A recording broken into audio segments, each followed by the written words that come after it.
Hello everyone, a big warm welcome to all of you on this very special episode of the Special Needs Children podcast. I have with us my dearest friend, our dearest friend that all of us look up to, Dr. Vibha Krishnamurthy. Thank you so much, Dr. Vibha, for being on this episode. Pleasure to be here, Chitra. Always joy to be with you. Thank you. In this episode, we have with us Dr. Vibha Krishnamurthy, a renowned developmental pediatrician and a key figure in the field of child disability. With her extensive experience as an advisor to the Government of India, WHO and UNICEF, Dr. Krishnamurthy has dedicated her career to advocating for children with developmental challenges. She is the founder of Ummeed Child Development Center, an organization at the forefront of driving inclusion and support for these children in India.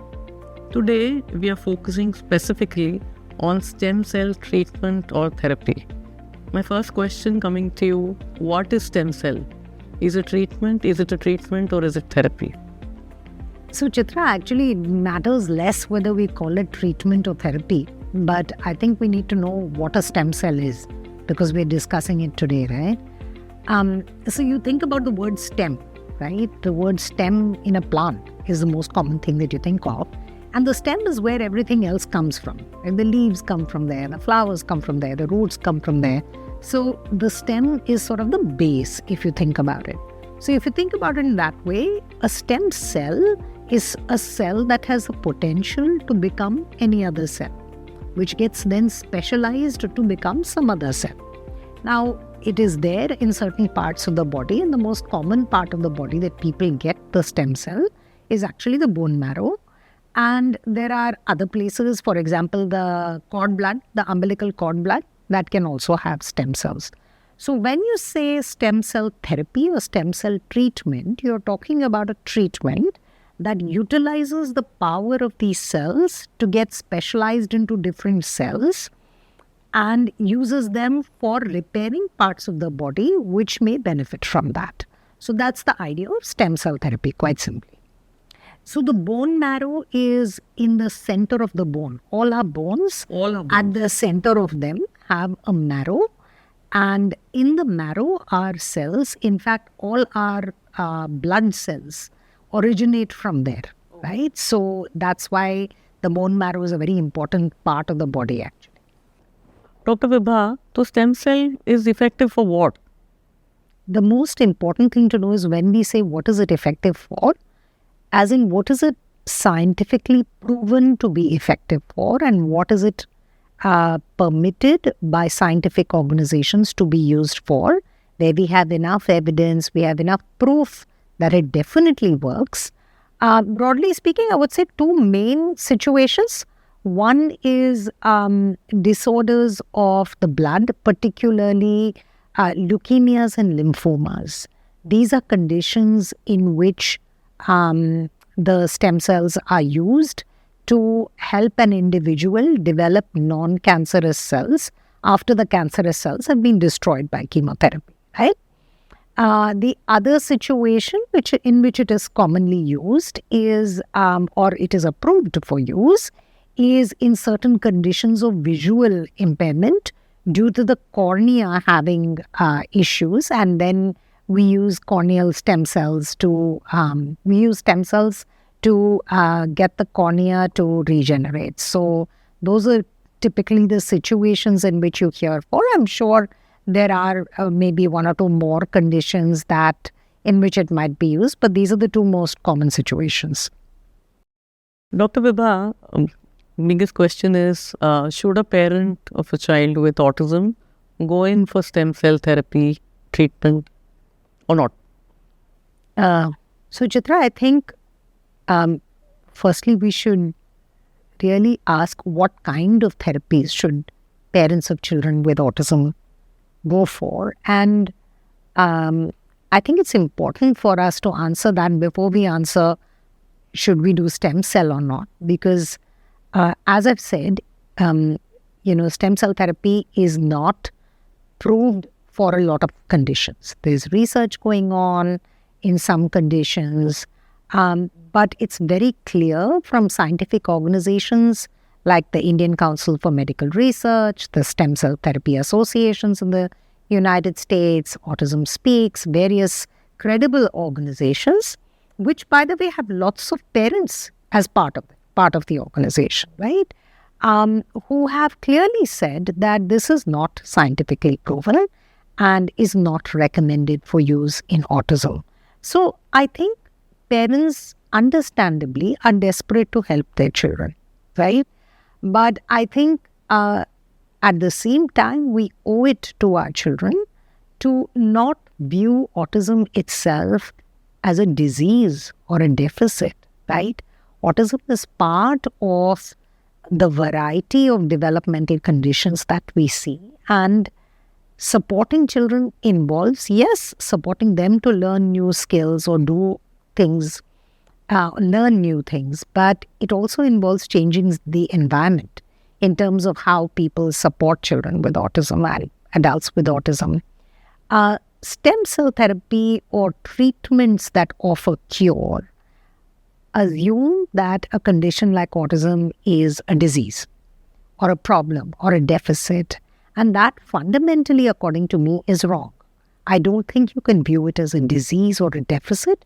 I think we need to view it as, yes, it's a neurodevelopmental condition. There's a lot of variety in it. You may be a professor who has autism. You could also be nonverbal or a person who's got severe intellectual disability and have autism. So I do understand there's a range, but in either case, I think talking about a cure or fixing it is not correct. And secondly, the fact that stem cell therapy has not been proven scientifically to work for children or adults with autism needs to be taken into account, and parents need to know that there is no evidence base behind the claims that you hear that stem cell therapy will cure or fix in any way children with autism. You heard it from Dr. Vibha Krishnamurthy. Who else better than her to hear it from? And I think thanks, Dr. Vibha, for making it so simple and so clear that hopefully parents will be able to take better decisions. Those who are even remotely thinking that perhaps they're not doing something right for their children, they could, understand and take the required steps ahead for this. So, Dr. Vibha, if I'm a parent who wants to try this, I know that, I want to try that this will work for my child, and I know that there's a good research project, then how can I enroll my child into such a project? So, Chitra, I think first we need to know what is a good research project or what is a legitimate research project, right? I mean, it's great. I would encourage people to participate in research because then you're benefiting not just potentially your family, but definitely you're benefiting science, other people, other children, right? But we need to know what is the definition of good research. So firstly, we need to see who is doing the research. Is it a scientist who's credible? Is it being funded by a source that has skin in the game, that has a reason for the research to be successful? It's very important because if I'm trying to check whether a drug is beneficial or not, for example, and it is funded by a company that makes the drug, right? Now, obviously, I become biased and I want to make sure that the drug will work so that I can manufacture the drug and make money out of it, right? So it's only natural that there will be a bias in the study. So who is funding the research? Who is the scientist who's doing the research?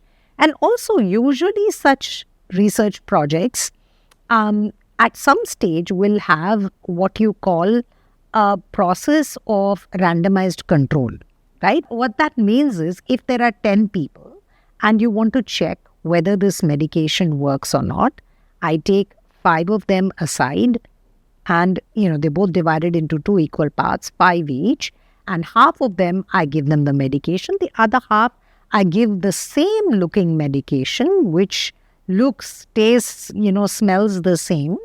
And somebody who does not know which is which tests the results in both groups, and then lets us both the groups know finally at the end of the study who benefited from it, right? Only then we know whether the drug truly benefited one particular group or not.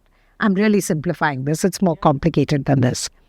So in stem cell therapy, if we are doing research, we need to know whether the research is being done with methodology that is scientific. Secondly, the most important thing is if somebody is doing research, they either don't charge the families at all, or they pay the families for participating in the research for their effort, right? It is often legitimate for researchers to offer some incentive to the families for coming to the research project or taking the trouble to, for the transport, etc. So, and most importantly, it should have the approval of an ethics committee. Every research project that is published needs to have approval by an ethics committee when there are human subjects involved. It's absolutely critical. And lastly, if it is published, the research is published, it should be published in a journal that is peer-reviewed. So when I say peer-reviewed, it means if Chitra is publishing a paper in, X magazine will have a group of people like me, two other neurologists, somebody else. Say, please read this, make sure Chitra has followed the protocol and is doing something ethical and the way she has reported her data is correct. So I have to go through it and I say, yes, it seems okay. And then we publish the paper. So as a parent, we should be very, very informed consumers of all such things, right? All such treatments offered to us. And yes, if you're enrolling for research, you need to find out who is the scientist, where is the funding coming from, what are the benefits to my child, what is the potential harm to my child. And most importantly, if they are making me pay, it's not research. That's it. Dr. Vibha, what is the exact procedure involved in stem cell? How painful is it and how expensive is it? Can you please share? So, in brief, Chitra, it's they usually admit the child to the hospital, and in the version that they do for, what people who do it for autism usually do is to extract the stem cells from the child's own body, and that involves extracting bone marrow from the spine. And they extract the stem cells through a procedure and then inject it back into the child. So as you can imagine, sticking needles into parts of your body like the spine into the bone is a non-trivial amount of pain, right? And certainly it's painful, and certainly it has complications and it can have side effects. These are known, and the cost is also often prohibitive for families. It's anywhere from 2 lakhs to 15 lakhs, or some of the stories I've heard.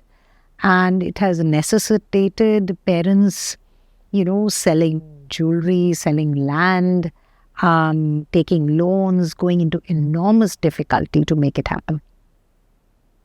So, Dr. Vibha, what are the laws and rules governing stem cells? In our country, the Indian Council of Medical Research is the one that governs any kind of research, and they have clearly stated that there is not enough scientific evidence to offer stem cell therapy as a therapy for children with autism. That's a statement.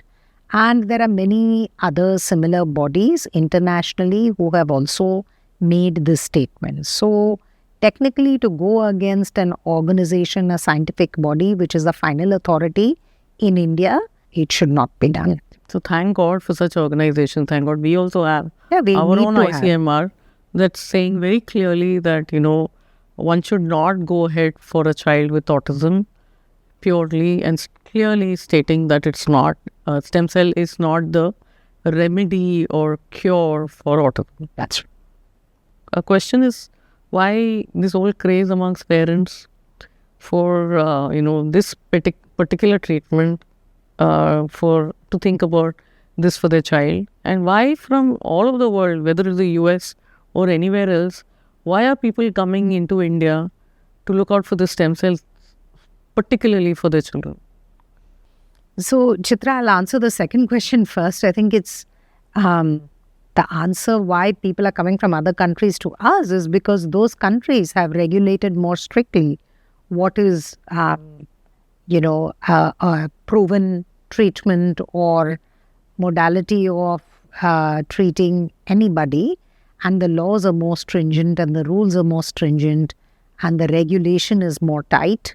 In India, I think the regulation is less tight as compared to those countries. They are allowed to come here and avail of these treatments and therapies. Also, it's cheaper because it is not covered by insurance in other countries, because it's not scientific. It's cheaper in India. It's more expensive there to get it, if at all it's available. So I think it's no surprise that people are coming. Why do parents come? I think it's because every parent wants the best for their child. And when they are offered an opportunity like this, where somebody is promising you a cure and that your child's going to be, this amazing, different kid that you want, then it's tempting for any parent to buy into that dream. And, they say, where there is no cure, there are 1,000 treatments, right? And so I think the important thing for us to remember is that autism is a condition. It's a way of being. It's a way of being different. And because of that, there is no cure for it. It's there with you lifelong. It's who you are. And you can't fundamentally change who you are. And therefore, yes, we can all learn and grow and develop, and so can children and adults with autism. They will all continue to learn and grow and develop, but they are not going to miraculously change and become someone else. And I think as parents, what families can do for their children is offer them what they know works. So there are reliable resources like parent support groups who are already doing this filtering for you. Like in India, there is Action for Autism in Delhi, there's Forum for Autism in Bombay. There are so many parent organizations who are committed to getting the right kind of help for their children. So they can go via parent support groups, they can go through reliable medical resources, like looking at the ICMR to see what is not approved and what is approved. They can look at international websites like CDC in the United States and see what are the reliable ways that I can support my child. And the other most important thing is to say, my child is who they are. And my job really is to advocate for my child so that the environment, whether it is the family, the school, other people in the community, fully allow my child to participate in every single way. And I think that's the best we can do for our kids. So, Dr. Vibha, for a parent who is still thinking about a miraculous remedy for their child, or for all of those who have older children, or perhaps just a fresh, newly diagnosed one who may have perhaps walked into Ummeed, what would you tell them? I think there are certain things that we do know work, right? So, for example, we do know that starting early is beneficial, that working on supporting the child's communication and play is helpful. Starting to work on independence is helpful. And most importantly, at least for me, I believe that we should use a strengths-based approach. Find out what your child is good at and focus on that, because that's going to be your child's future. Your child is going to excel at that thing that they're good at and they love, and that could end up being their passion in their future. The pathway to how do I communicate with my child, how do I play with my child, how do I deal with a behavior that I don't understand, you need a professional to guide you quite often. And that professional in different places can be a different person. So say you're in a big city, a big metro like Bombay, you could have a developmental pediatrician, you could have an occupational therapist, and you could have a speech therapist, and you could have, maybe a behavior therapist and a special educator. You can have a whole team of people who are supporting your child. I think if you're in a city where these things are not available, it could be one of these. It could be a pediatrician with a special interest in working with children with disabilities. It could be an occupational therapist. It could be a teacher who is very interested in working with children. It could be a parent who supports you, who's been through the whole journey themselves, and they are interested in supporting you through this journey, obviously. So it could be a different person. And most importantly, I think as we keep trying to help the child to learn more skills, learn different behaviors, it's very important in parallel for us to work with the child's environment. We need to keep in parallel educating schools. This is how my child learns best. This is how you can support my child. We need to educate other people in the family, grandparents, for instance, who don't know how to play with the child, or uncles and aunts, or friends and family who come to visit, and the broader community. So I think both things are equally important, helping the child develop play and communication skills, and at the same time, you need to be able to advocate to the broader community around the child as to how best to help this child. I think it's important to remember that the child is already a miracle, however they are, and that there is no need for another miracle to cure them of autism, and that there is no need to think of it as a big problem that needs to disappear. The child is who they are, and I think our job is to support them to lead the fullest life that they can lead. I do hope that more and more parents and everybody surrounding the child genuinely listen to you and accept that the child is the miracle in their life and go ahead with being completely happy with what they have been blessed with. Thank you so much for that, Dr. Vibha. I do hope that all the parents as well as everyone else who's listening in genuinely believe and feel like we do, that our child is the miracle in our lives, and do everything that we can for their happiness. Thank you. Thank you.